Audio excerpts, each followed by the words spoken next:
8월 6일 오늘 목요일 민수기 32장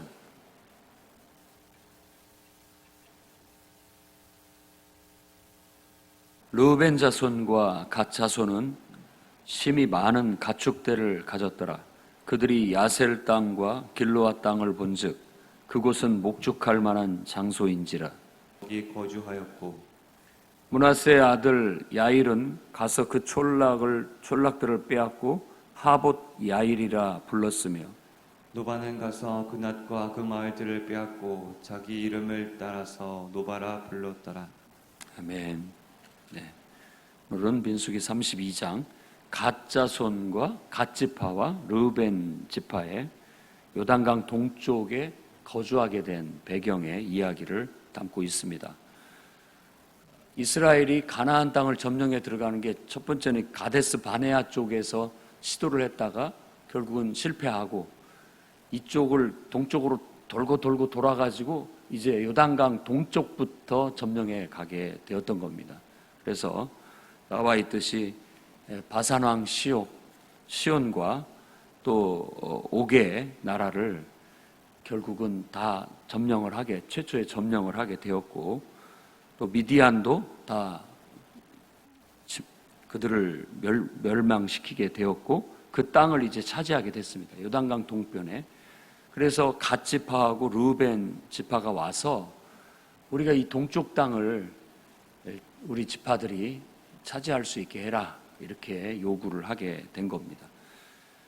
이 요구를 듣고 모세가 순간 깜짝 놀라게 된 겁니다. 불안하게 생각한 거죠. 그렇다면은 나머지 요단강을 건너서 가나안 땅을 정복해 들어가야 되는데 너희들이 함께하지 않겠다는 말이냐라고 하면서 그 옛날 정탐을 했을 때 10명의 정탐꾼들이 부정적인 보고를 하면서 이스라엘 백성을 낙담케 해서 그 가데스 바네아에서 결국은 하나님 앞에 크게 벌을 받고 돌아설 수밖에 없었던 그때의 일을 회상시키면서 그렇게 돼서는 안 된다라고 얘기를 했습니다.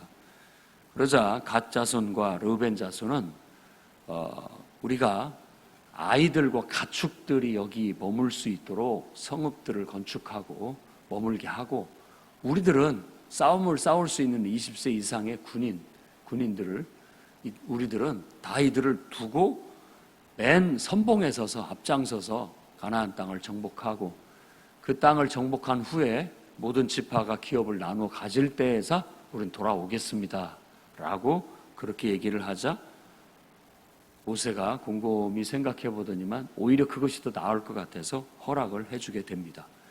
오히려 이제 가족들이나 또 가축들의 신경을 쓰지 않고 또 싸울 수 있는 용사들로만 나아가서 얽매이지 않고 선봉에서 싸운다면 훨씬 더 효과적일 수 있기 때문에 아마 그랬으리라 그렇게 생각이 듭니다.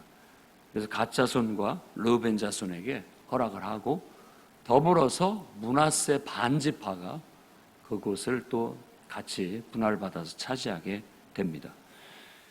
그러니까 요단강 맨 밑에 사해 바다가 있는 그쪽의 맨 밑에 부분을 르우벤, 그래도 이제 레아가 낳은 장자죠. 장자에게 맨 먼저 할당이 되고 그 윗부분이 바로 갓 자손, 갓은 레아의 시종이었던 실바를 통해서 낳은 여인입니다. 거기도 어떻게 보면 실바라는 여인 아내를 통해서 낳은 장자죠. 갓도. 비라는 그 르우벤과의 좋지 못한 그 일들로 인해서 비라는 별로 그렇게 썩 대우를 받지 못합니다. 불륜을 행함으로 인해서. 그리고 비라가 낳은 장자는 단이었죠. 단지파. 근데 단지파는 그렇게 썩 힘을 쓰지 못하고 나중에 요한계시록에 가게 되면 단지파는 없어진 지파가 되어버립니다. 없어진 지파가 돼요. 그런 여러 가지 배경이 있습니다.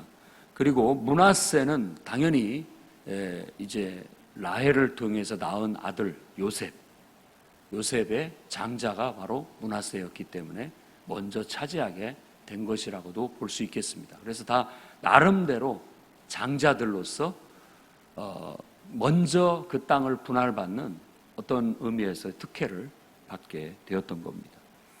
그래서 르우벤, 갓, 므낫세 이렇게 세 개의 지파가 요단 동쪽에 차지하게 되고, 므낫세는 워낙 지파가 큰 지파였기 때문에 요단 동편의 일부를 차지하고 나중에 그 요단강을 건너서도 또 반지파가 일부를 차지하게 되는 것으로 나오게 됩니다.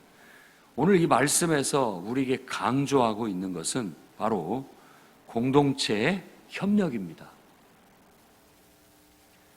공동체가 공동체 의식을 가지고 함께 하지 않게 된다면 결국 힘이 약화될 수밖에 없고 하나님의 역사를 능히 성취할 수 없다라는 걸 이 말씀을 통해서 강조하고 있는 겁니다. 공동체가 하나 되기 위해서는 상호 간의 책임감, 공동체 의식을 가져야 됩니다. 서로가 서로 스크랩을 짜면서 이렇게 탁 얽혀 있듯이 서로 묶여 있는 것이지, 그랬을 때 강한 힘을 발휘하는 거지, 하나라도 이게 풀리게 되면 그곳이 뚫리게 되고, 그것이 뚫리게 되면 급속도로 힘이 약화돼서 제 역할을 하지 못하게 되는 그런 관계가 있습니다.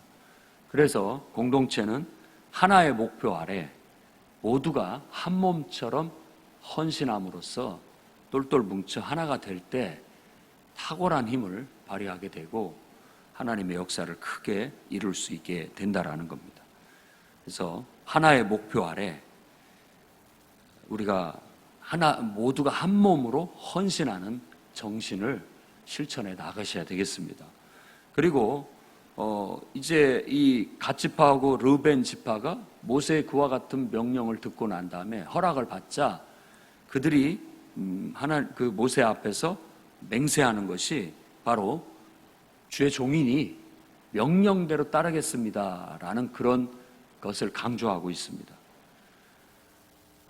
우리가 공동체가 힘 있는 공동체가 되기 위해서는 바로 지도자의 명령 아래 모두가 일사불란하게 하나가 되어 움직여야 된다는 겁니다. 그걸 우리가 좋은 용어로 순종이라고 하는 거예요.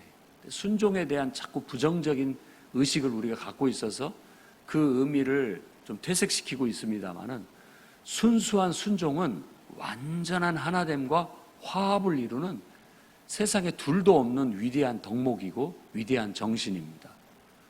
우리도 학교 다닐 때나 또 어떤 공동체에 속해서나 항상 화합과 협력, 이걸 강조 받았고 배웠던 겁니다. 그것은 다른 말로 순종이라는 거예요. 지도자의 지도 아래 모두가 일사불란하게 한마음 한뜻이 되어서 앞에서 끌면 또 뒤에서 밀듯이 한마음 한뜻으로 협력하여 나아갈 때 놀라운 역사가 일어나게 되는 겁니다. 우리가 주의해야 할 것은 이기심입니다. 공동체성을 해치는 것은 나 하나만 위하면 된다라는, 나 하나만 잘 되면 된다라는 그런 이기심 같은 겁니다. 그것은 마치 공동체의 암세포와 같은 것이죠. 그래서 오늘 말씀에서는 여러분 개개인들이 하나님의 능력을 힘입어 하나님의 은혜를 받고 하나님의 역사 속에서 다 성공하고 하나님과 더불어 잘 되는 것 중요합니다. 하지만 나 하나만 잘 살면 된다라는 그런 생각으로는 하나님의 역사를 이룰 수는 없습니다. 내게도 하나님께서 복을 주셨지만 이 공동체를 통해서 우리는 협력하고 화합하여 하나님의 큰 뜻을 이루고 역사를 이루고 하나님의 능력을 나타내는 그런 일에 모두가 책임감을 가지고 상호 협력해 나아가는 아름다운 공동체성을 여러분들이 발휘함으로써 앞으로 이 주님의 몸된 교회를 통해서 더 큰 하나님의 영광이 드러나고 또 이 교회를 통하여 하나님의 뜻이 이루어지고 하나님의 역사가 또 풍성하게 나타날 수 있기를 주의 이름으로 축원드립니다. 기도하겠습니다.